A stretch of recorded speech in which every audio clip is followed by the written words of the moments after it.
Welcome to Digital Game Changers. In this video series, you will not just hear about interesting stories and ideas, but you'll also hear from people who have made an impact, people who have their own war stories and who have made big, bold decisions. I'm your co-host for today, Varun. I lead the digital transformation practice for Kearney in Asia Pacific, and I have with me my co-host Shirley. Hi everyone, and good morning. Super excited in our first edition of the Digital Game Changer. So I'm Shirley Santoso. I lead our Indonesian office, but I'm also leading our transformation practice in Asia. And today we have a very special guest, Fajrin from Telkom. So Fajrin, off to you. Hello everyone, my name is Fajrin. I am Director of Digital Business of Telkom Indonesia, which, as the name suggests, I handle digital service and some digital platform business in the company. Previously, I was co-founder and president of Bukalapak, one of the largest tech company in Indonesia, which just went public in 2021. So today we'll talk about a very exciting topic, Digicos. This is something which has been of interest to corporates, institutions, and governments.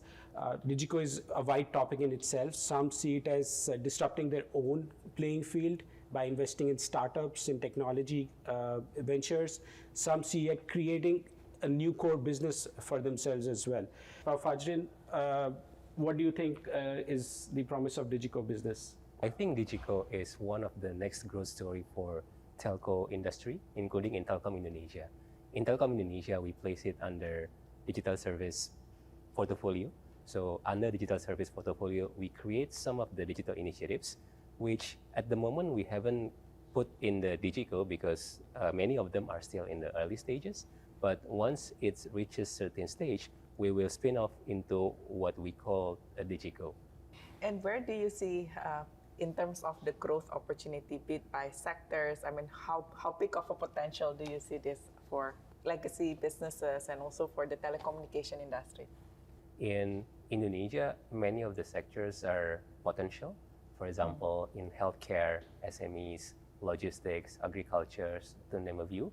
So we develop initiatives in digital services in each of these verticals. So we create what we call a tribe that is developing each of the portfolios. And as I mentioned, right now it's still within the telecom, but in the future we will spin it off. So in the Digico, there will be some, we call it OpCo, or sort of like operating company, which is specific to each of the verticals. Yeah, and what we've quite interestingly also seeing is like how legacy companies, like even large companies, has embraced this.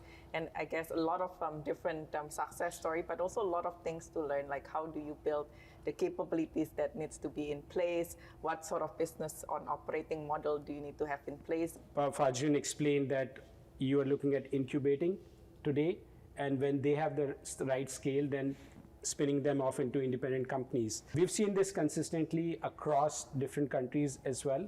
Telcos or corporates who have tried to keep it within the core business have struggled because the cultures are very different, the ways of working are different, the risk appetite is also very different.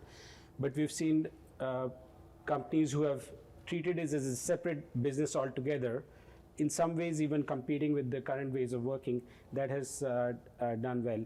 And Fajrin, I believe you have a lot of experience as well, and you've seen successes and failures in this. Any thoughts? Yeah, so first of all, I think it's correct to say that to have a successful digital, I think we need more capability different than the existing capability of a telco business or telco industry. For example, agile ways of working is usually something that is a best practice in the digital company or Digico, right? Whereas in telco, usually you have more rigid process and operating model because you deal with, for example, large capex and then you add customers based on that. Whereas in the Digico or digital service, usually you don't have a big capex, but you have large OPEX because you need, for example, a lot of people with capabilities such as engineers, product managers, data scientists, and so on, right? So not so much about big infrastructure at the beginning, at least. And I guess, we've seen also with other industry as well, be it in healthcare that have their own Digico, or, we've actually worked with a consumer company that have their own accelerator program. And as you mentioned, Fajrin, like getting the talent to join you, especially from the startup, is very important to blend that with your existing talent.